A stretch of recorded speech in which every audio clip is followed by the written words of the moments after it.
sold to a debt-ridden duke, a silent bargain meant to erase his ruin, but no one, not even the assembled court, was prepared for the promise he would make before them all, a vow powerful enough to defy tradition and alter their fates forever. The salt air of Santa Aurora carried whispers faster than the morning tide carried ships. In this port city where reputations held more weight than gold coins and hushed agreements bore the force of law, Isadora Soares had learned early that existence itself could be a debt to pay. She stood at her bedroom window, watching the harbor through glass clouded by years of neglect, her fingers tracing the worn wooden frame. 23 years old, yet she felt ancient in the way that only those who had never been allowed to choose their own path could feel.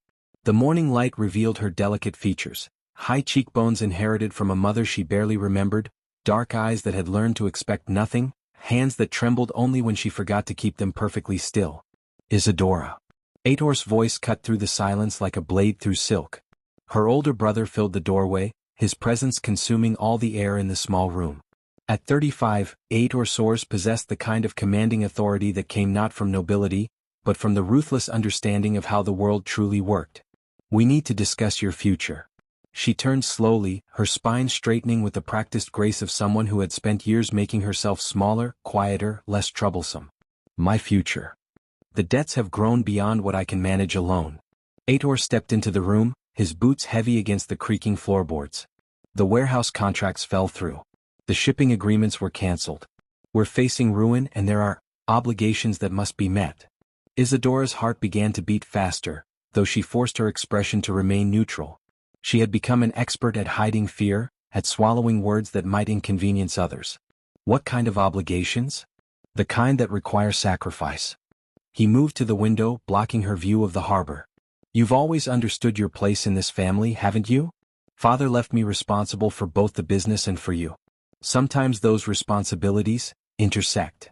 The words hung in the air like smoke from the ship's chimneys, choking and inescapable.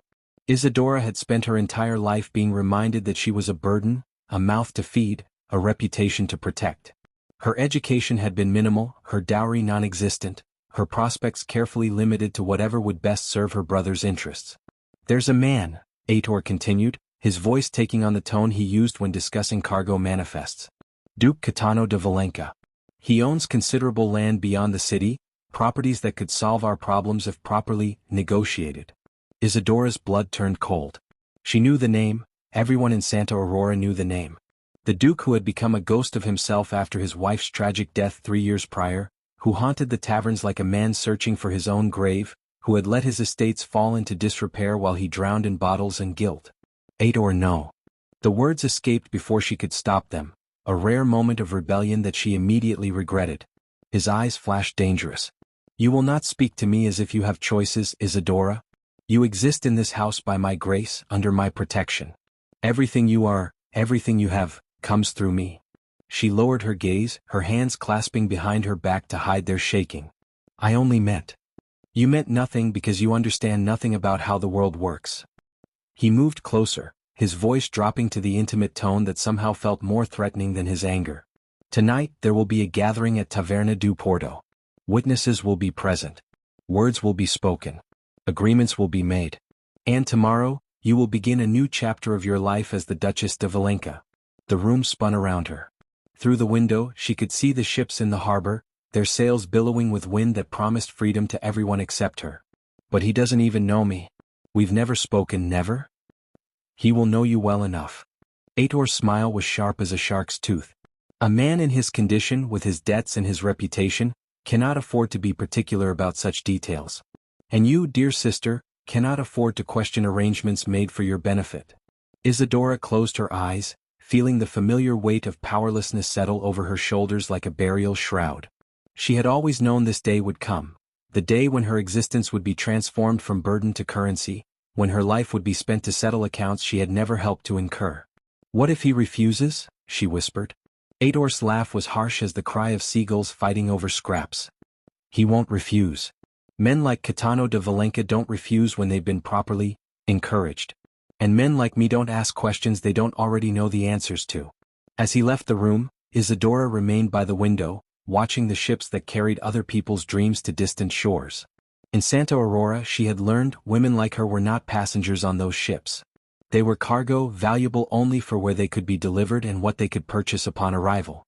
The harbor bells began to toll, marking another hour in a life that had never truly belonged to her. Tonight, in a tavern filled with witnesses and weighted with manipulation, her fate would be sealed with words she would never be allowed to speak and agreements she would never be permitted to refuse.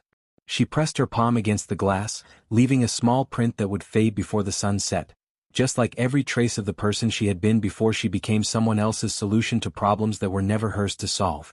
The Taverna do Porto reeked of salt, sweat, and desperation. Oil lamps cast dancing shadows across weathered faces while the sound of dice and coins mixed with crude laughter and whispered conspiracies. This was where Santa Aurora's real business was conducted, not in elegant drawing rooms, but in the smoky corners where men's weaknesses became other men's opportunities. Gaetano de Valenca sat slumped at a corner table, his once pristine nobleman's coat now stained and wrinkled, his dark hair unkempt and falling across hollow cheeks. 3 years of grief had carved deep lines around his eyes, transforming what had once been a commanding presence into something fragile and dangerous. The bottle before him was his fourth of the evening, yet the pain remained stubbornly sharp, cutting through the alcohol like a blade through water. Another round, Duke? The tavern keeper's voice carried a mixture of pity and calculation. Even in his fallen state, Gaetano's title commanded a certain respect, and his debts commanded even more attention. Gaetano nodded without lifting his head. The amber liquid burned his throat, but it was nothing compared to the fire that consumed him every time he closed his eyes and saw Elena's face beneath the dark waters of the lake.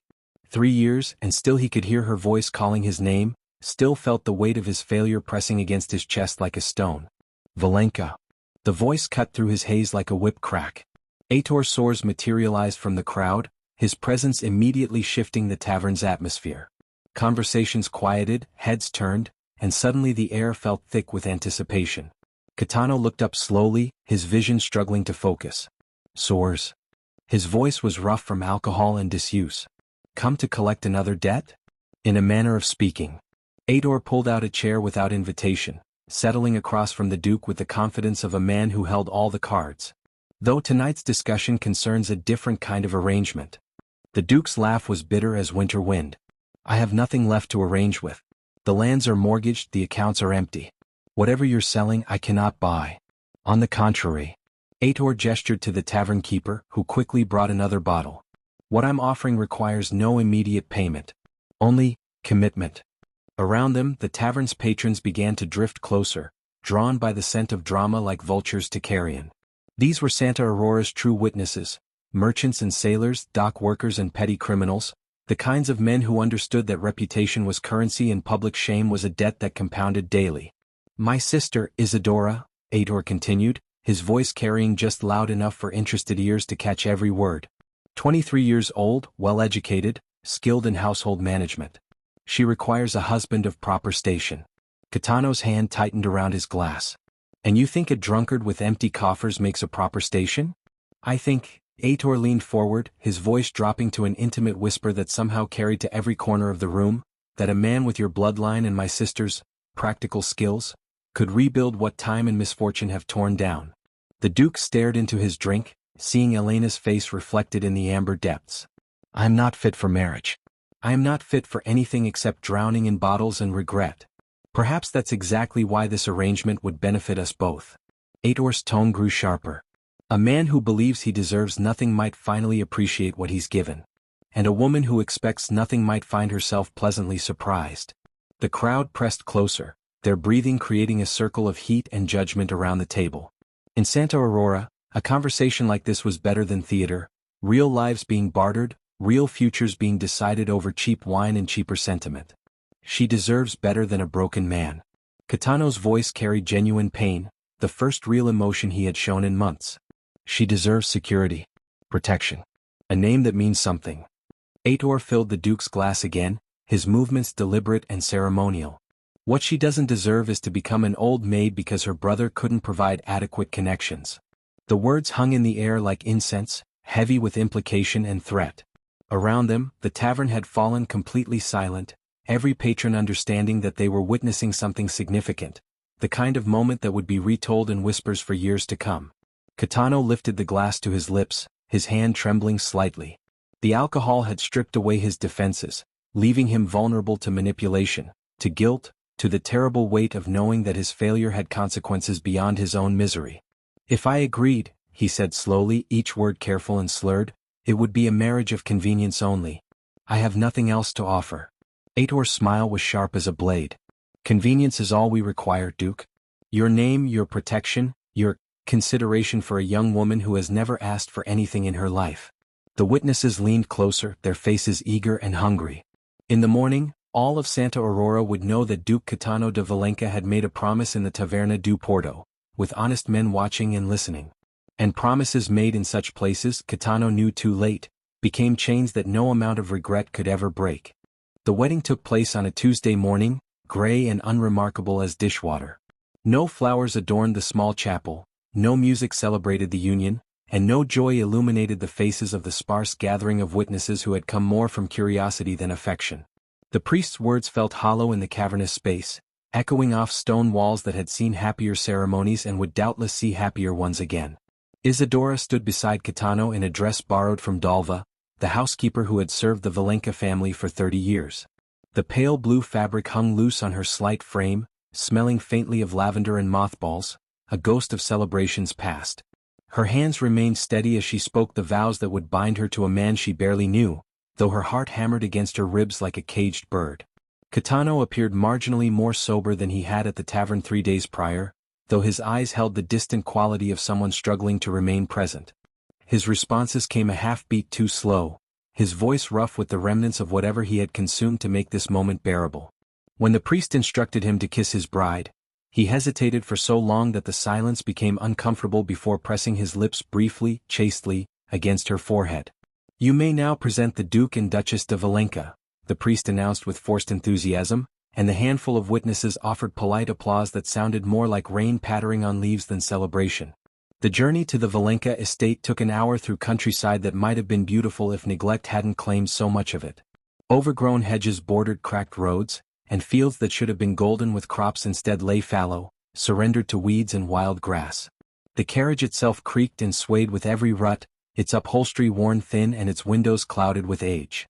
The house has seen better days, Kitano said suddenly, the first words he had spoken since leaving the chapel. His gaze remained fixed on the landscape passing beyond the window. Dalva and Tomas, the groundskeeper, they've done what they could, but... Isadora prompted gently when his words trailed into silence. But I haven't been much of a master these past years. His laugh was bitter as burnt coffee. They've essentially been running the estate while I've been running from it. The mansion appeared through a grove of untended oaks like something from a melancholy dream. Once, it had clearly been magnificent. 3 stories of pale stone adorned with intricate ironwork balconies and tall windows that promised light and airiness within. Now, however, shutters hung askew, paint peeled from the enormous front doors, and ivy climbed the walls with aggressive enthusiasm, claiming territory inch by inch. Dalva waited on the front steps, a woman of perhaps 60 with silver hair pulled back in a severe bun and intelligent dark eyes that seemed to take in everything at once. Beside her stood Tomas, tall and weathered like driftwood, his calloused hands clasped respectfully behind his back. Welcome home, Your Grace, Dalva said to Isadora as the carriage stopped, her voice carrying genuine warmth despite the formality of her words. We've prepared the blue suite for you, it catches the morning light beautifully. Isadora felt something unfamiliar stir in her chest, gratitude perhaps, or the foreign sensation of being welcomed somewhere without conditions attached. Thank you, she managed, accepting Dalva's offered hand as she descended from the carriage. Kitano emerged more slowly, his movements careful as those of a man navigating treacherous ground. Dalva, Tomas, this is my wife, Isadora. The word wife seemed to stick in his throat like a fishbone. She'll be, that is, I trust you'll help her understand how things work here. Of course, Your Grace, Tomas replied, though his eyes held questions he was too well trained to voice. The entrance hall took Isadora's breath away, soaring ceilings, a grand staircase that curved like a dancer's arm, and portraits of long-dead Valencas watching from gilded frames. Dust motes danced in shafts of sunlight that pierced through grimy windows, and the air held the peculiar stillness of a place where time had slowed to nearly a stop. The estate spans nearly 1,000 acres, Dalva explained as she led them through corridors lined with covered furniture. We maintain the immediate grounds and the main house, but much of the farmland has been resting. Kitano stopped at the foot of the staircase, his hand gripping the banister as if for support. "Your rooms are on the second floor," he said to Isadora without meeting her eyes. "Mine are on the third. We'll maintain separate quarters as discussed." Isadora nodded, understanding that this arrangement suited them both. She was not here for romance or companionship. She was here because circumstances had demanded it, and they would both make the best of a situation neither had chosen. As Dalva led her upstairs, Isadora caught a glimpse of Kitano disappearing into what appeared to be a library, the door closing behind him with a soft but definitive click. The blue suite was indeed beautiful, with windows overlooking a garden that had once been formal but now bloomed wild and free. Standing at the glass, watching the late afternoon sun paint everything golden, Isadora allowed herself one moment of uncertainty before squaring her shoulders and beginning the careful work of learning to exist in this new version of her life. Outside, the estate stretched toward distant hills, vast and full of possibilities she had never dared to imagine. The wedding took place on a Tuesday morning, gray and unremarkable as dishwater. No flowers adorned the small chapel, no music celebrated the union, and no joy illuminated the faces of the sparse gathering of witnesses who had come more from curiosity than affection. The priest's words felt hollow in the cavernous space, echoing off stone walls that had seen happier ceremonies and would doubtless see happier ones again. Isadora stood beside Kitano in a dress borrowed from Dalva, the housekeeper who had served the Valenka family for 30 years. The pale blue fabric hung loose on her slight frame, smelling faintly of lavender and mothballs, a ghost of celebrations past. Her hands remained steady as she spoke the vows that would bind her to a man she barely knew, though her heart hammered against her ribs like a caged bird. Kitano appeared marginally more sober than he had at the tavern 3 days prior, though his eyes held the distant quality of someone struggling to remain present. His responses came a half-beat too slow, his voice rough with the remnants of whatever he had consumed to make this moment bearable. When the priest instructed him to kiss his bride, he hesitated for so long that the silence became uncomfortable before pressing his lips briefly, chastely, against her forehead. "You may now present the Duke and Duchess de Valenka," the priest announced with forced enthusiasm, and the handful of witnesses offered polite applause that sounded more like rain pattering on leaves than celebration. The journey to the Valenka estate took an hour through countryside that might have been beautiful if neglect hadn't claimed so much of it. Overgrown hedges bordered cracked roads, and fields that should have been golden with crops instead lay fallow, surrendered to weeds and wild grass. The carriage itself creaked and swayed with every rut, its upholstery worn thin and its windows clouded with age. "The house has seen better days," Kitano said suddenly, the first words he had spoken since leaving the chapel. His gaze remained fixed on the landscape passing beyond the window. "Dalva and Tomas, the groundskeeper, they've done what they could, but..." Isadora prompted gently when his words trailed into silence. "But I haven't been much of a master these past years." His laugh was bitter as burnt coffee. "They've essentially been running the estate while I've been running from it." The mansion appeared through a grove of untended oaks like something from a melancholy dream. Once, it had clearly been magnificent, 3 stories of pale stone adorned with intricate ironwork balconies and tall windows that promised light and airiness within. Now, however, shutters hung askew, paint peeled from the enormous front doors, and ivy climbed the walls with aggressive enthusiasm, claiming territory inch by inch. Dalva waited on the front steps, a woman of perhaps 60 with silver hair pulled back in a severe bun and intelligent dark eyes that seemed to take in everything at once. Beside her stood Tomas, tall and weathered like driftwood, his calloused hands clasped respectfully behind his back. "Welcome home, Your Grace," Dalva said to Isadora as the carriage stopped, her voice carrying genuine warmth despite the formality of her words. "We've prepared the blue suite for you, it catches the morning light beautifully." Isadora felt something unfamiliar stir in her chest, gratitude, perhaps, or the foreign sensation of being welcomed somewhere without conditions attached. "Thank you," she managed, accepting Dalva's offered hand as she descended from the carriage. Kitano emerged more slowly, his movements careful as those of a man navigating treacherous ground. "Dalva, Tomas, this is my wife, Isadora." The word wife seemed to stick in his throat like a fishbone. "She'll be, that is, I trust you'll help her understand how things work here." "Of course, Your Grace," Tomas replied, though his eyes held questions he was too well trained to voice. The entrance hall took Isadora's breath away, soaring ceilings, a grand staircase that curved like a dancer's arm, and portraits of long-dead Valenkas watching from gilded frames. Dust motes danced in shafts of sunlight that pierced through grimy windows, and the air held the peculiar stillness of a place where time had slowed to nearly a stop.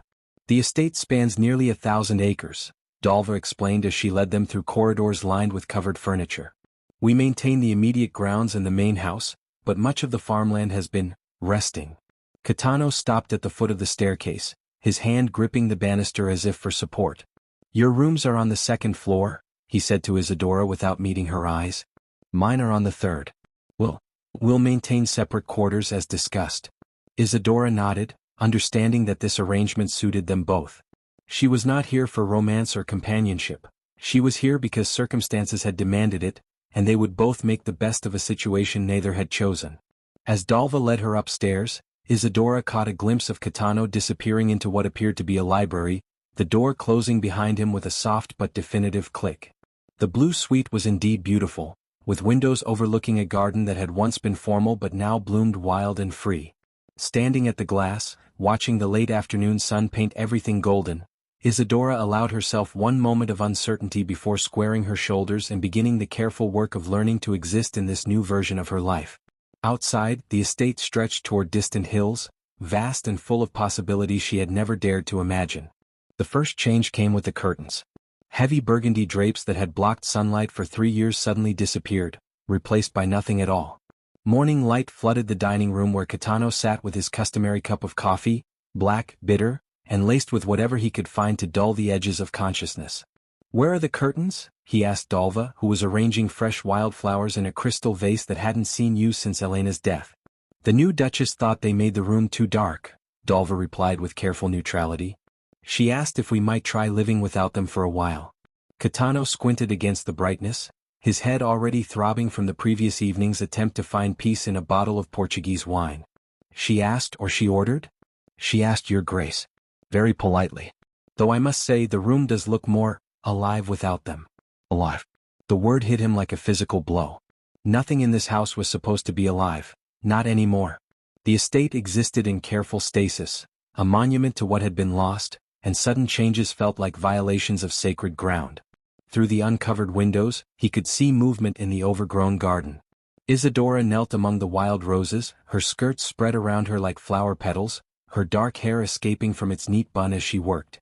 She had been at the estate for 2 weeks, moving through the house like a ghost, learning to be solid, asking quiet questions and making small adjustments that somehow seemed monumental. "What is she doing out there?" Kitano asked, though part of him already knew. "Clearing the herb garden, Your Grace." She mentioned that basil and rosemary would improve Cook's preparations considerably, and that mint might be useful for settling upset stomachs. Dalva's tone remained neutral, but Kitano caught the implied criticism. His stomach troubles were hardly a secret in a household that discreetly managed his empty bottles and rough mornings. He watched Isadora work, her movements efficient and purposeful. She had rolled up her sleeves despite the impropriety, revealing forearms that were becoming tan from days spent outdoors. There was something almost meditative about the way she approached the tangle of weeds and forgotten plantings, as if she could see order hidden beneath the chaos. "Tomas has been helping her," Dalva continued conversationally. "Yesterday they spent 3 hours discussing which fields might be suitable for cultivation next season. She has questions about crop rotation and soil quality, quite informed questions actually." Kitano's coffee suddenly tasted more bitter than usual. "She's not here to run the estate." "Of course not, Your Grace." Dalva's agreement was perfectly polite and completely unconvincing. "Though I imagine any young woman would want to understand her new home." That afternoon, Kitano retreated to his study with a bottle of brandy and a ledger he hadn't opened in 6 months. The numbers swam before his eyes: debts, missed payments, fields lying fallow while income dwindled. Elena had always handled the household accounts while he managed the larger estate business, but after her death, both had fallen into neglect. A soft knock interrupted his brooding. "Come in." Isadora entered carrying a tea service, her movements careful and unassuming. "Dalva mentioned you sometimes work through meals. I thought you might appreciate some refreshment." She set the tray on a side table, and Kitano noticed it wasn't just tea. There were small sandwiches, fresh fruit, and what appeared to be homemade biscuits. The kind of thoughtful attention he hadn't experienced since. "You don't need to tend to me," he said, his voice harsher than intended. "I know."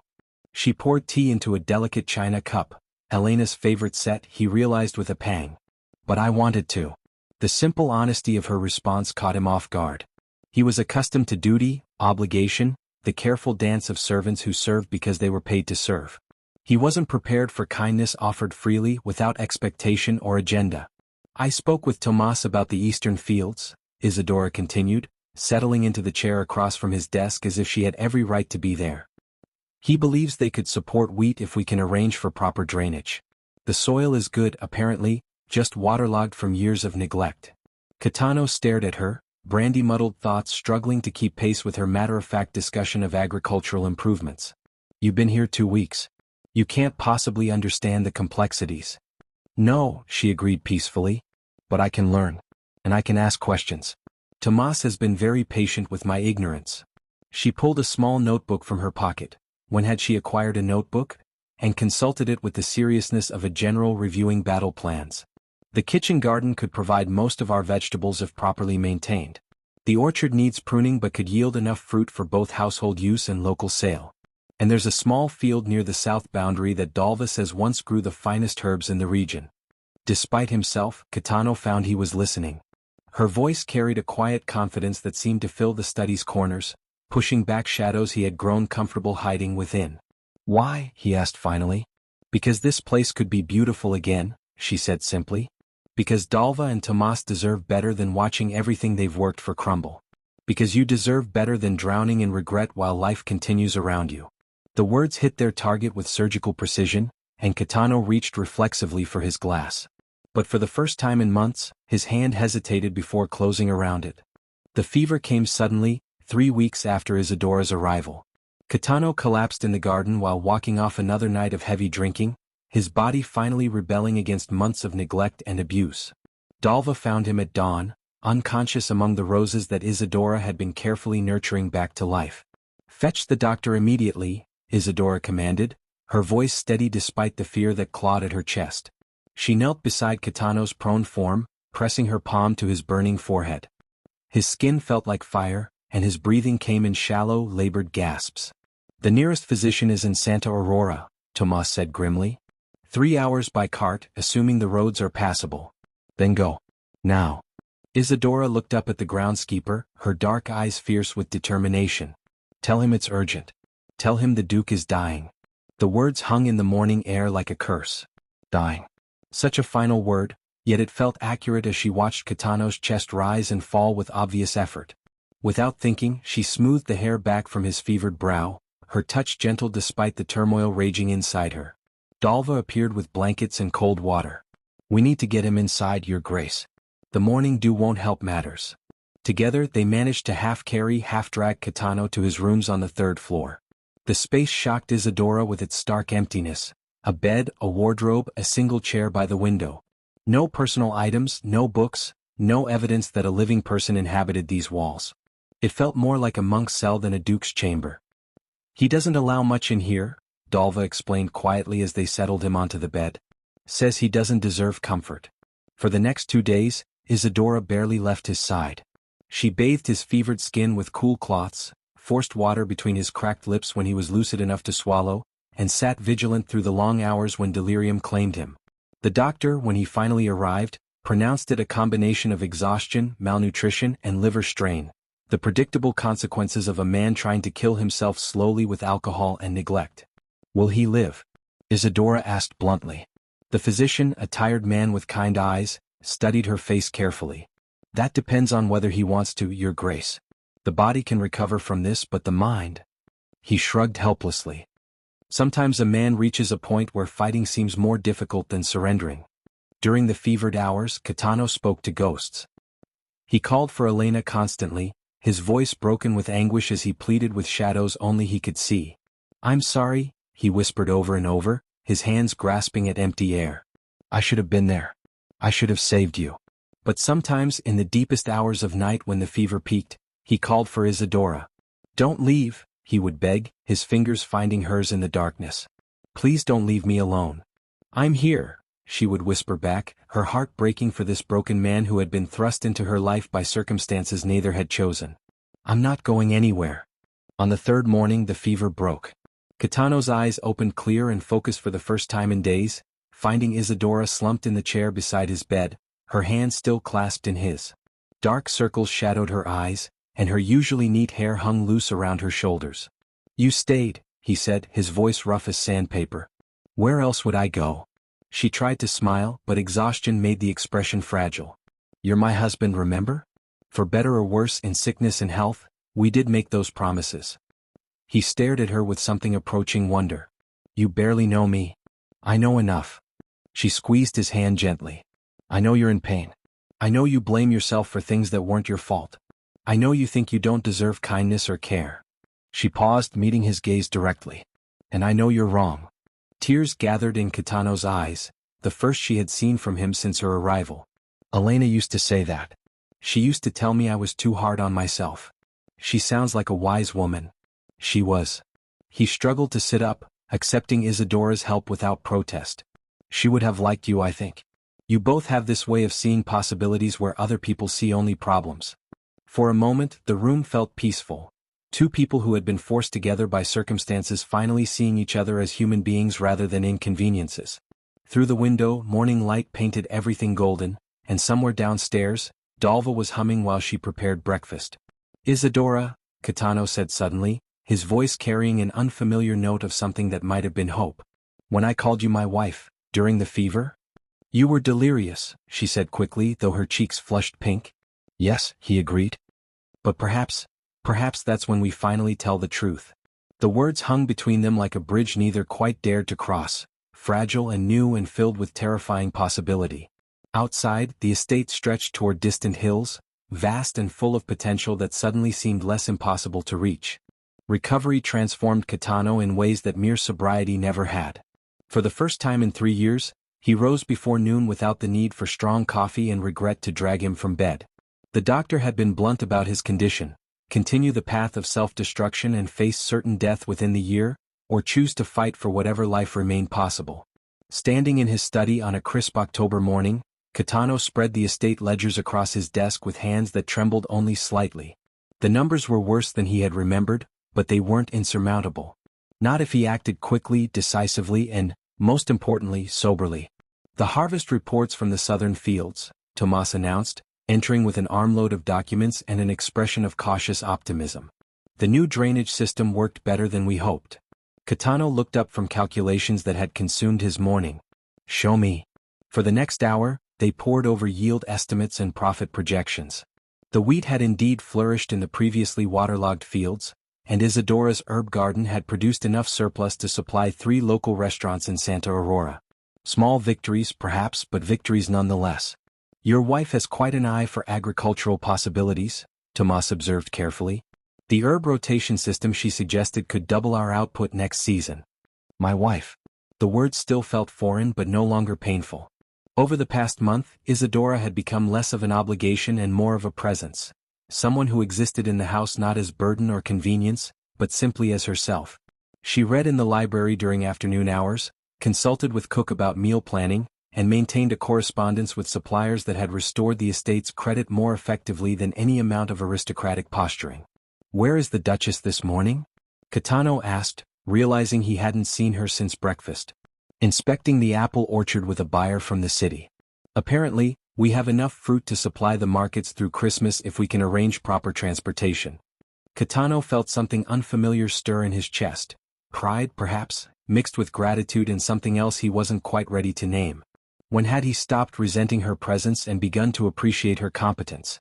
When had her quiet efficiency become something he looked forward to rather than something he endured? He found her among the apple trees, her sleeves rolled up despite the morning chill, examining fruit with the same careful attention she brought to everything else. The buyer, a sharp-eyed woman from Santa Aurora, nodded approvingly as Isadora explained the varieties and harvest schedule. Duke Valenka, the buyer said when she noticed his approach. Your wife drives quite a bargain. We've agreed on terms that should prove profitable for both our enterprises. I'm sure they will, Kitano replied, though his attention was focused on Isadora's face. There was color in her cheeks from the cool air and satisfaction in her dark eyes that made her appear almost luminous. After the buyer departed, they walked together through rows of trees heavy with fruit. The silence between them had evolved from awkward to comfortable over the weeks, no longer requiring constant conversation to bridge the gap between strangers learning to coexist. The profits from the apple sales will cover the overdue payments on the northern mortgage, Isadora said eventually, her tone matter of fact. with enough left over to repair the mill roof before winter. You've memorized our debts? Kitano asked, surprised despite himself. Someone had to. She stopped walking, turning to face him with an expression he couldn't quite interpret. You can't manage what you refuse to acknowledge. The observation cut deeper than any accusation. She was right, of course. He had spent 3 years avoiding responsibility while drowning in guilt, leaving others to bear the consequences of his failures. Dalva, Tomas, and now Isadora had kept his world functioning while he retreated into bottles and self-pity. I owe you an apology, he said quietly. Several apologies, actually. For what? For bringing you into a situation you never chose. For leaving you to manage problems that weren't yours to solve. For being. He gestured helplessly at himself. For being absent even when I was present. Isadora studied his face for a long moment, as if searching for something. Elena said something similar to you once, didn't she? The question should have hurt, would have devastated him just weeks earlier. Instead, it felt like lancing a wound that had festered too long in darkness. She did. The morning before she died. She said I was running away from our life instead of living it. His voice remained steady, though the words carried old pain. She was right then and you're right now. I'm not trying to replace her, Isadora said softly. I know. Kitano met her gaze directly. But perhaps you're helping me remember that life doesn't end just because love does.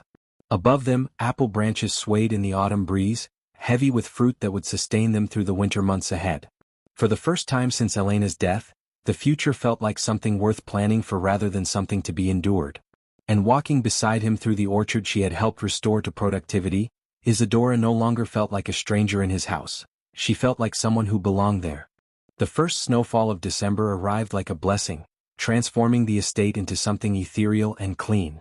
From her bedroom window, Isadora watched fat flakes drift past the glass while Kitano worked in the garden below, clearing the last of the winter preparations before the ground froze completely. He had changed, she realized with quiet amazement. Not in dramatic, obvious ways, but in the small details that revealed a man slowly returning to life. His hands no longer shook during morning conversations. His eyes held focus instead of the distant haze of someone constantly seeking escape. Most telling of all, he had begun to laugh. Genuine laughter that transformed his entire face into something younger and infinitely more appealing. Your Grace. Dalva's voice interrupted her thoughts. The Duke asked if you might join him in the library when convenient. Isadora found him surrounded by ledgers and correspondence, a small fire crackling in the grate. The room had become their unofficial meeting place over the past weeks, where they discussed estate business and gradually, carefully, began to know each other as people rather than reluctant partners in an arrangement neither had chosen. The profits from this quarter, Kitano said without preamble, gesturing to the papers spread before him. They're remarkable. We'll actually show a surplus for the first time since. He paused, the shadow of old grief flickering across his features. Since before Elena died. Isadora settled into the chair across from his desk, noting how the firelight made his hair gleam gold brown and softened the lines that loss had carved around his eyes. Tomas says the spring planting could expand significantly if we invest in better equipment. About that. Kitano leaned back in his chair, studying her with an expression that made her suddenly aware of how intimate this scene must appear. Husband and wife discussing their shared future by firelight, snow falling beyond the windows like a curtain drawn against the outside world. I've been thinking about something you said. About deserving kindness. Her breath caught slightly. What about it? You were right. I've spent 3 years believing I didn't deserve happiness, comfort, even basic human connection. He stood, moving to the window where snow continued its gentle assault on the glass. But perhaps the real question isn't what I deserve. Perhaps it's what I'm willing to fight for. The words hung between them, loaded with implications that made Isadora's pulse quicken. Over the weeks of working together, of sharing meals and quiet conversations and the comfortable silences that came with genuine companionship, something had been building between them, something that felt dangerous and precious and entirely unexpected. Kitano, she began, then stopped, unsure how to voice the thoughts that had been growing stronger each day. How did one acknowledge that a marriage of convenience had somehow become something else entirely? How did one admit that duty had transformed into affection, and affection into something deeper and more frightening? I know this began as an arrangement, he continued, his voice low and careful. I know you had no choice in coming here, no voice in how your life was decided. But these past months. He turned from the window, meeting her gaze directly. "You've brought this place back to life. You've brought me back to life." Isadora rose from her chair, drawn by something in his voice that made her heart race. "We brought it back together. Did we?" He moved closer, close enough that she could see the flecks of green in his brown eyes, could smell the faint scent of wood smoke and winter air that clung to his clothes. "Or did you simply refuse to let me continue destroying everything worth preserving?" Before she could answer, his hand rose to cup her cheek, his thumb tracing the delicate line of her cheekbone. The touch was gentle, questioning, giving her every opportunity to pull away. Instead, she found herself leaning into his palm, her eyes fluttering closed at the first truly tender contact she had ever experienced. "Isadora," he whispered, her name carrying a weight of emotion that made her chest tight with unexpected longing.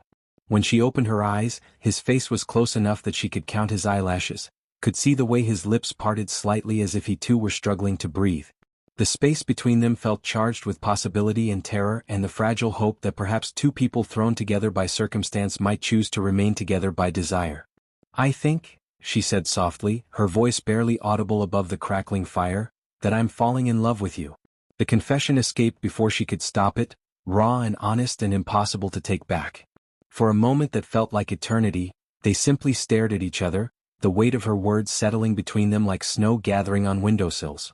Then Kitano smiled, not the careful, polite expression he wore for public consumption, but something genuine and wondering and completely unguarded. "Thank God," he breathed and kissed her with the reverence of a man who had never expected to feel hope again. Outside, snow continued to fall, blanketing the estate in pristine white and promising that whatever came next, they would face it together. Spring arrived with an explosion of possibilities. The estate that had languished in winter dormancy now pulsed with new life. Fruit trees heavy with blossoms, fields green with emerging crops, and gardens that bloomed under Isadora's careful tending. But the most remarkable transformation wasn't in the landscape, it was in the relationship between the Duke and Duchess de Valenka, whose love had deepened with each passing day since that snowy December evening. Kitano found himself marveling at the simple pleasure of waking beside his wife, her dark hair spread across the pillow they now shared, her breathing soft and even in the early morning light. 6 months ago, such contentment would have felt like betrayal of Elena's memory. Now it felt like healing, not forgetting the past but learning to live fully in the present. The seed catalogs arrived from Lisbon, Isadora murmured against his shoulder, her voice thick with sleep. "Tomas wants to discuss expanding the vegetable gardens before the ground gets too warm for transplanting." Kitano pressed a kiss to the top of her head, breathing in the scent of lavender from her hair. "Later. The sun isn't even fully up yet." "The sun has been up for an hour," she laughed, sitting up to look down at him. "You've become shamefully lazy since you stopped drinking yourself senseless every night." "I've become shamefully happy," he corrected, pulling her back down for a proper kiss. "There's a difference." Their morning routine had evolved into something domestic and precious. Shared coffee in bed while reviewing the day's plans, quiet discussions about everything from crop rotation to the novel Isadora was reading, the comfortable intimacy of two people who had discovered they actually enjoyed each other's company beyond obligation or convenience. But today brought an interruption that shattered their peaceful bubble. "Your Grace," Dalva announced from the doorway, her face grave with concern. "There's a visitor asking for the Duke. Says he's from the Ministry of Agriculture in Lisbon." Kitano felt his contentment evaporate. Government officials didn't make social calls to remote estates. They came with audits, investigations, or demands that rarely ended well for the people receiving their attention. The official waiting in the front parlor was a thin, precise man with wire-rimmed spectacles and the sort of carefully neutral expression that bureaucrats wore when delivering unwelcome news. He introduced himself as Señor Baptista, an inspector charged with reviewing the agricultural practices of estates that had received tax deferrals during periods of economic hardship. "I trust you understand the purpose of my visit," Baptista said, consulting a leather portfolio thick with documents. "The ministry has noted significant improvements in the productivity of your estate over the past year. Such rapid recovery raises questions about previous claims of financial distress." Isadora felt ice form in her stomach. They had worked so hard to restore the estate to profitability. Had their success now made them targets for government suspicion? "The improvements were achieved through proper management and hard work," Kitano said carefully. "Nothing more complex or questionable than that." "Indeed." Baptista's pen scratched across paper as he made notes. And this sudden transformation in agricultural output coincided precisely with your recent marriage. How fortuitous. The implication was clear. He suspected fraud, deception, perhaps even a deliberate scheme to avoid taxes by claiming poverty while secretly maintaining profitable operations. The kind of accusation that could result in massive fines, criminal charges, or the seizure of the estate itself. My wife brought agricultural expertise that had been lacking, Kitano replied, his voice steady despite the panic Isadora could see building behind his eyes. Her knowledge and efforts restored productivity that poor management had allowed to deteriorate. Your wife. Baptista consulted his files again. Isadora Soares, formerly of Santa Aurora. Daughter of a merchant family with no documented experience in estate management. His tone suggested he found their explanation less than credible. For 2 hours he subjected them to detailed questions about yields, expenses, improvements, and the timeline of every change they had implemented. He examined the books with the thoroughness of a man looking for evidence of criminal activity, while Kitano and Isadora struggled to document their legitimate efforts to save a failing estate. I will need to conduct a complete audit, Baptista announced finally, closing his portfolio with a snap that sounded like a judge's gavel. The ministry will be sending a team of inspectors within the month to verify all claims and examine all records from the past 5 years. After he left, Isadora and Kitano sat in the parlor's sudden silence, the weight of impending disaster settling over them like fog. 5 years, Kitano said quietly. They'll examine every transaction from before Elena died, every debt I accumulated, every payment I. The audit team arrived like vultures descending on carrion. 5 stern-faced officials with briefcases and clipboards, led by Senor Baptista and his wire-rimmed spectacles that seemed to reflect judgment rather than light. They commandeered the estate's main dining room, spreading documents across Elena's polished mahogany table like surgeons preparing for a dissection. Every ledger from 1890 onwards, Baptista announced to the assembled household. Every receipt, every contract, every record of income and expenditure. The ministry requires complete transparency regarding the financial management of this estate. Kitano stood in the doorway, watching strangers pore over the intimate details of his failures. The gambling debts from his darkest period lay exposed alongside the loan agreements he had signed in desperation, interest rates that bordered on usury, and the trail of poor decisions that had nearly destroyed everything his family had built over generations. The inconsistencies are remarkable, commented one auditor, a sharp-featured woman who spoke as if announcing a death sentence. Massive debts accumulated between 1891 and 1893, followed by minimal payments for 2 years, then sudden, dramatic improvements beginning in late 1894. Isadora watched from the library where she had retreated with the current year's records, the documents that told the story of their recovery, their love, their careful rebuilding of both estate and life. The numbers were honest, meticulously maintained, but she feared they would not be enough to counteract the evidence of Kitano's previous negligence. Your Grace, Dalva whispered, appearing beside her with a tea service that neither of them particularly wanted. Cook is asking whether she should prepare lunch for the auditors. Yes, Isadora replied automatically, though the thought of food made her stomach churn. We must show proper hospitality even under these circumstances. Through the window she could see Tomas in the distance, continuing his work in the fields despite the chaos inside the house. The vegetables he tended, the crops he cultivated, the animals he cared for, all of it represented honest labor, legitimate improvement, and the kind of gradual healing that bureaucracy seemed incapable of recognizing.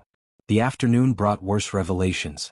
Baptista emerged from the dining room with a document that made his thin lips curve in something resembling satisfaction.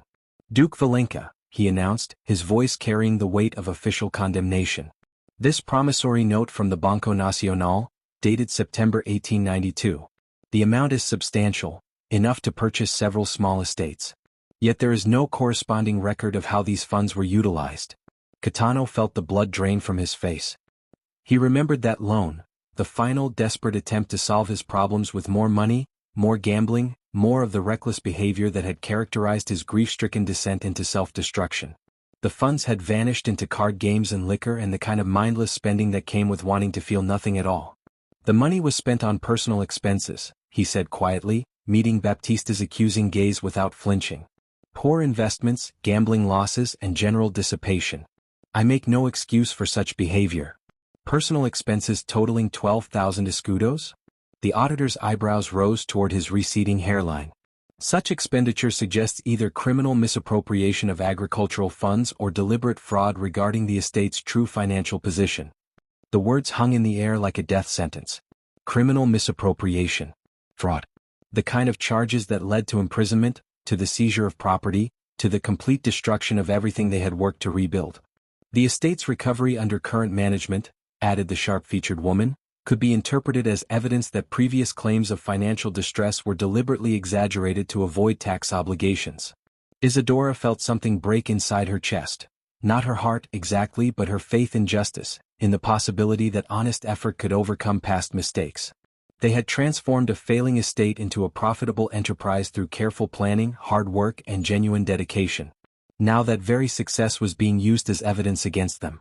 "What are our options?" she asked quietly when the auditors had retreated for private consultation. Kitano sat heavily in Elena's favorite chair, his face gray with defeat. "Pay the full amount of back taxes plus penalties and interest. Probably close to 15,000 escudos." He laughed bitterly. "Money we don't have and can't possibly raise. And if we can't pay? The estate will be seized and sold to satisfy the debt. We'll lose everything, the land, the house, the improvements we've made." His voice dropped to a whisper. "Everything Elena loved, everything you've worked to restore, gone to pay for my stupidity." Outside, spring rain began to fall, pattering against windows with the sound of tears. Inside, two people who had found love in the ruins of tragedy faced the prospect of losing everything they had built together, victims of bureaucratic suspicion and the long shadow of past mistakes that no amount of present virtue seemed capable of erasing. The dream they had constructed from duty and transformed into devotion appeared to be crumbling around them, and neither knew how to stop its collapse. The solution came from the most unexpected source, a letter that arrived 3 days after the auditor's damning verdict, bearing the seal of the Banco Comercial de Lisboa. Isadora found it among the usual correspondence while Kitano stood at the window, staring out at fields he might soon lose forever. "Kitano," she said quietly, her voice carrying a note that made him turn. "You need to see this." The letter was addressed to the Duchess de Valenca, written in the precise hand of a senior bank official who introduced himself as Señor Vasconcelos, Director of Agricultural Development. "Your Grace," the letter began, "we have been following with great interest the remarkable recovery of the Valenca estate, as documented in our quarterly agricultural reports. The transformation from near bankruptcy to profitable operation within 18 months represents precisely the kind of innovative management our institution seeks to support." Kitano read over her shoulder, his breath catching as the formal language gave way to an unexpected proposal. The bank would be honored to discuss a comprehensive development loan, secured against the estate's demonstrated productivity. Such an arrangement would not only provide immediate capital for expansion but could also address any outstanding obligations that might impede the estate's continued growth. "They want to invest in us," Isadora said wonderingly. "Not audit us, not punish us, invest in us." The timing felt miraculous, but Kitano had learned to be suspicious of miracles. Why now? Why would a major bank suddenly offer to solve our problems? The answer came the following day when Señor Vasconcelos himself arrived. A distinguished gentleman in his 60s with silver hair and the kind of quiet confidence that came from making successful decisions about other people's money for decades. "The ministry's agricultural reports have been quite flattering regarding your estate's recovery," he explained over coffee in the library. "More importantly, we've been seeking investment opportunities in well-managed agricultural operations. Your success story is precisely what modern banking should support." He spread financial projections across the table with the enthusiasm of someone presenting a treasure map. "Based on current productivity levels, we estimate the estate could support a development loan of 25,000 escudos, more than sufficient to address any tax obligations while funding significant expansion." The offer was generous beyond their wildest hopes, but Isadora found herself studying the banker's face, searching for the catch that surely lurked beneath such unexpected good fortune. "And the terms?" Kitano asked carefully. "Standard commercial rates secured against the estate's assets. 5-year repayment schedule with the option to extend based on continued performance." Vasconcelos consulted his notes. "We would, of course, require quarterly reports and the right to review operational decisions that might affect profitability." There it was, the price of salvation. They would save the estate but surrender their independence, trading the freedom to make mistakes for the security of institutional backing. "We'll need time to consider," Isadora said diplomatically. After Vasconcelos departed, they walked through the gardens where spring flowers bloomed with oblivious beauty. The audit team had packed up and returned to Lisbon, leaving behind a final report that recommended criminal charges and immediate seizure unless the full debt was satisfied within 30 days. "It's our only option," Caetano said finally, his voice heavy with the weight of choosing between bad alternatives. "Accept their terms or lose everything." "Is it?" Isadora stopped beside the herb garden where fragrant rosemary released its scent into the warm afternoon air. "We've built something here, Caetano. Something real and valuable. Why should we let fear make us surrender control to people who see only numbers and profit margins?" She turned to face him, her dark eyes bright with the kind of determination that had first drawn him to her. "What if there's another way? Such as? We fight. We document everything we've accomplished, gather evidence of our legitimate recovery, and challenge the ministry's accusations directly. We show them that success born of honest effort shouldn't be punished simply because it follows failure." The idea was audacious, potentially disastrous, and completely in character for the woman who had refused to accept his self-destruction as inevitable. But fighting the government meant risking not just the estate but their freedom. Criminal charges could result in imprisonment for both of them. "The risk," he began. "The risk of fighting for what we've built together," she interrupted, taking his hands in hers, "is smaller than the risk of spending the rest of our lives wondering what might have been if we'd had the courage to stand up for ourselves." Above them, apple trees heavy with young fruit swayed in the afternoon breeze. Around them, the estate that had been Elena's dream, then Caetano's nightmare, and finally their shared salvation stretched toward distant hills where their future, whatever form it might take, waited to be decided by choices only they could make. "All right," Caetano said quietly, his voice steady despite the magnitude of what they were contemplating. "We fight." The decision felt like stepping off a cliff, but for the first time in years he wasn't falling alone. The counterattack began with documentation. For 3 sleepless days, Caetano and Isadora assembled their defense. Every receipt, every contract, every record that proved the estate's transformation had been achieved through legitimate effort rather than deception. The dining room became a war room, papers sorted into careful piles that told the story of their recovery in meticulous detail. The herb garden contracts alone generated 800 escudos in profit, Isadora said, adding another document to their growing collection of evidence. And the apple orchard sales exceeded projections by 30%. These aren't the numbers of people hiding wealth, they're the results of honest agricultural innovation. Dalva appeared with fresh coffee and sandwiches that neither of them particularly wanted but both desperately needed. "Tomas says the field inspections are ready whenever you need them, Your Grace. He's prepared detailed reports on soil improvements, drainage systems and crop rotation benefits." The old groundskeeper had become an unexpected ally in their fight, his decades of experience providing credible testimony about the estate's actual condition before and after their improvements. His weathered hands might not write with bureaucratic precision, but they knew every acre of land and could speak to its transformation with the authority of someone who had lived through both decline and recovery. Their secret weapon arrived on Thursday, Señor Miguel Santos, a lawyer from Coimbra who specialized in challenging government overreach. Young, ambitious, and blessed with the kind of sharp legal mind that delighted in exposing bureaucratic incompetence, he reviewed their case with growing enthusiasm. "The ministry's position is weaker than they pretend," he announced after studying their documentation. "They're claiming fraud based on the assumption that rapid improvement indicates prior deception. But agricultural recovery following proper management isn't criminal, it's precisely what good policy should encourage." He spread legal precedents across the table with the confidence of someone who had fought similar battles before. 3 cases in the past 5 years where estates successfully challenged tax audits based on recovery performance. In each instance, the courts ruled that improvement should be rewarded, not punished. "And the gambling debts?" Caetano asked quietly.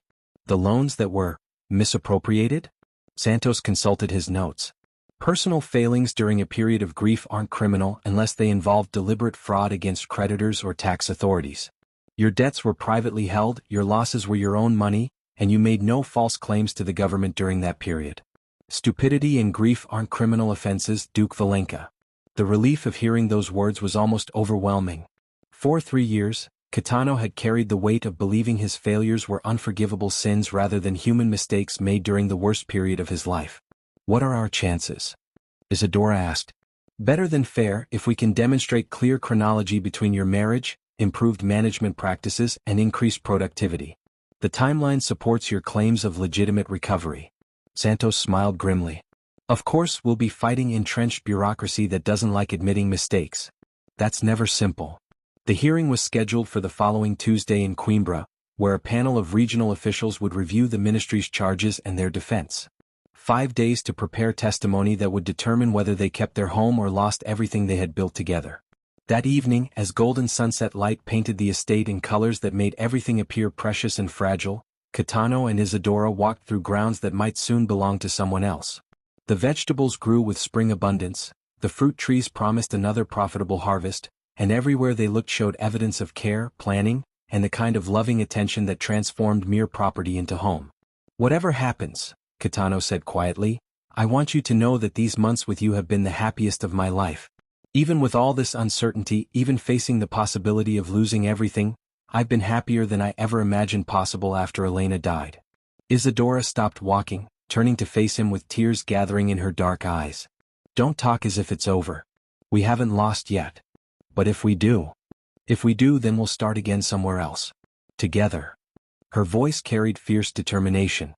I didn't marry a title or an estate, Caetano. I married you. The man who works in the garden at sunrise, who reads to me by the fire at night, who learned to hope again after thinking hope was impossible.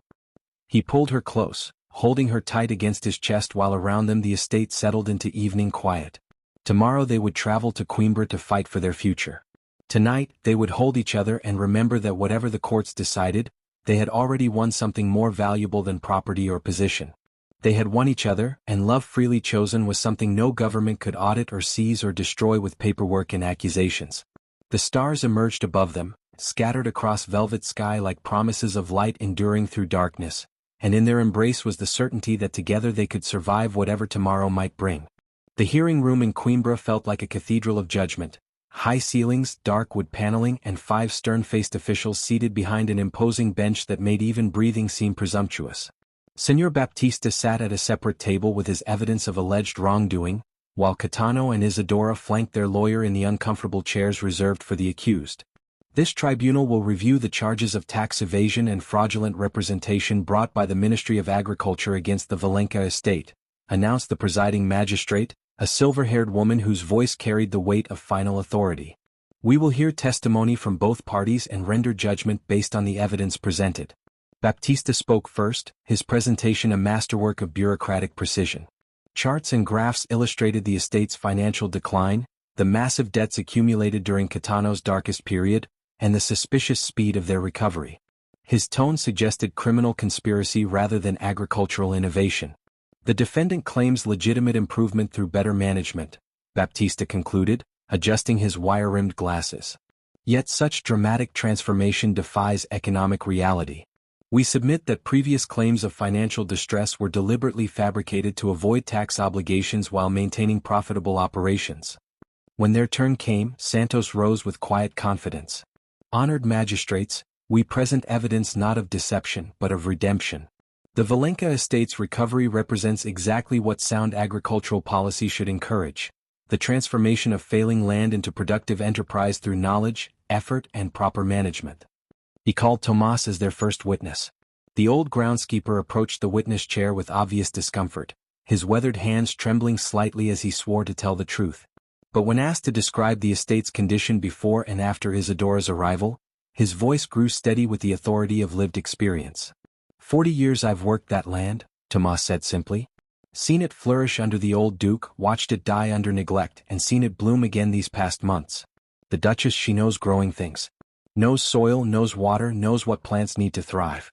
Nothing mysterious about it, just knowledge applied with patience and care. His testimony painted a picture of genuine agricultural expertise gradually restoring damaged land to productivity. The drainage systems, crop rotation, expanded gardens, all represented legitimate improvements that any competent manager might have implemented. When Isadora took the witness chair, the room seemed to hold its breath. She spoke quietly but clearly about her background, her education in agricultural sciences, her systematic approach to estate management. She presented invoices, contracts, and correspondence that documented every improvement, every decision, every step in their methodical recovery process. I arrived at an estate that had potential but lacked direction, she testified. My husband was grieving, the land was neglected, but the foundation for recovery existed.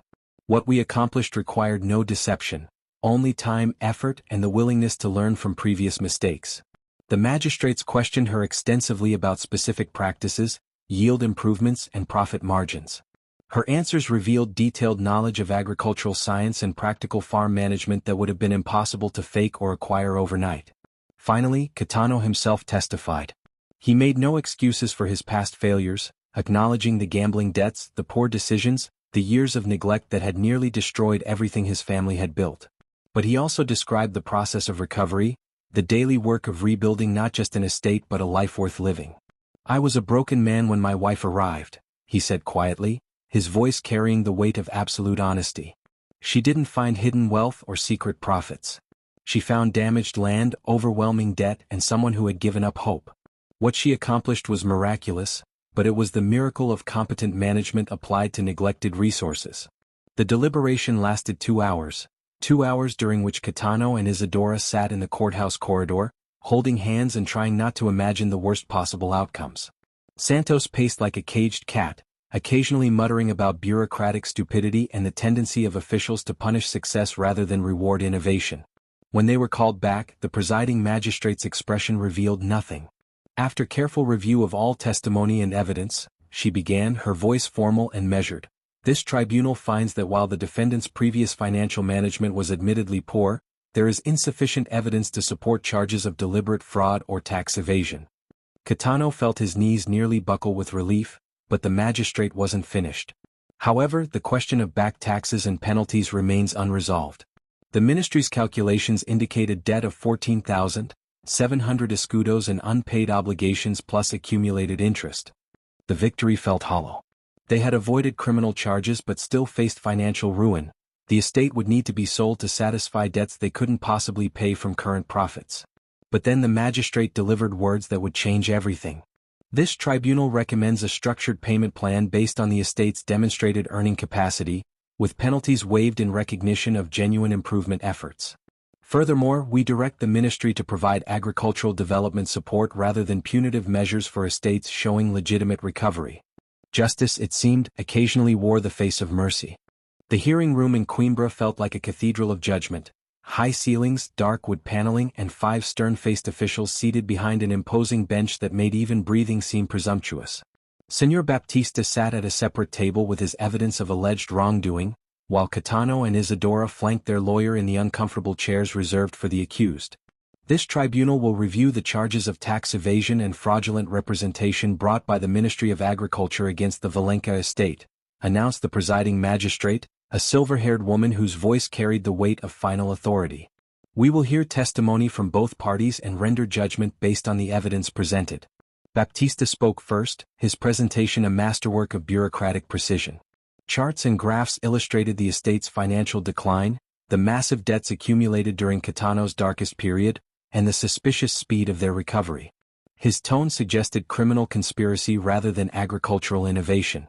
"The defendant claims legitimate improvement through better management," Baptista concluded, adjusting his wire-rimmed glasses. "Yet such dramatic transformation defies economic reality. We submit that previous claims of financial distress were deliberately fabricated to avoid tax obligations while maintaining profitable operations." When their turn came, Santos rose with quiet confidence. "Honored magistrates, we present evidence not of deception but of redemption. The Valenca estate's recovery represents exactly what sound agricultural policy should encourage: the transformation of failing land into productive enterprise through knowledge, effort, and proper management." He called Tomas as their first witness. The old groundskeeper approached the witness chair with obvious discomfort, his weathered hands trembling slightly as he swore to tell the truth. But when asked to describe the estate's condition before and after Isadora's arrival, his voice grew steady with the authority of lived experience. "40 years I've worked that land," Tomas said simply. "Seen it flourish under the old duke, watched it die under neglect, and seen it bloom again these past months. The Duchess, she knows growing things. Knows soil, knows water, knows what plants need to thrive. Nothing mysterious about it, just knowledge applied with patience and care." His testimony painted a picture of genuine agricultural expertise gradually restoring damaged land to productivity. The drainage systems, crop rotation, expanded gardens, All represented legitimate improvements that any competent manager might have implemented. When Isadora took the witness chair, the room seemed to hold its breath. She spoke quietly but clearly about her background, her education in agricultural sciences, her systematic approach to estate management. She presented invoices, contracts, and correspondence that documented every improvement, every decision, every step in their methodical recovery process. "I arrived at an estate that had potential but lacked direction," she testified. "My husband was grieving, the land was neglected, but the foundation for recovery existed. What we accomplished required no deception, only time, effort, and the willingness to learn from previous mistakes." The magistrates questioned her extensively about specific practices, yield improvements, and profit margins. Her answers revealed detailed knowledge of agricultural science and practical farm management that would have been impossible to fake or acquire overnight. Finally, Kitano himself testified. He made no excuses for his past failures, acknowledging the gambling debts, the poor decisions, the years of neglect that had nearly destroyed everything his family had built. But he also described the process of recovery, the daily work of rebuilding not just an estate but a life worth living. "I was a broken man when my wife arrived," he said quietly, his voice carrying the weight of absolute honesty. "She didn't find hidden wealth or secret profits. She found damaged land, overwhelming debt, and someone who had given up hope. What she accomplished was miraculous, but it was the miracle of competent management applied to neglected resources." The deliberation lasted 2 hours. 2 hours during which Kitano and Isadora sat in the courthouse corridor, holding hands and trying not to imagine the worst possible outcomes. Santos paced like a caged cat, occasionally muttering about bureaucratic stupidity and the tendency of officials to punish success rather than reward innovation. When they were called back, the presiding magistrate's expression revealed nothing. "After careful review of all testimony and evidence," she began, her voice formal and measured, "this tribunal finds that while the defendant's previous financial management was admittedly poor, there is insufficient evidence to support charges of deliberate fraud or tax evasion." Kitano felt his knees nearly buckle with relief, but the magistrate wasn't finished. However, the question of back taxes and penalties remains unresolved. The ministry's calculations indicated debt of 14,700 escudos and unpaid obligations plus accumulated interest. The victory felt hollow. They had avoided criminal charges but still faced financial ruin. The estate would need to be sold to satisfy debts they couldn't possibly pay from current profits. But then the magistrate delivered words that would change everything. "This tribunal recommends a structured payment plan based on the estate's demonstrated earning capacity, with penalties waived in recognition of genuine improvement efforts. Furthermore, we direct the ministry to provide agricultural development support rather than punitive measures for estates showing legitimate recovery." Justice, it seemed, occasionally wore the face of mercy.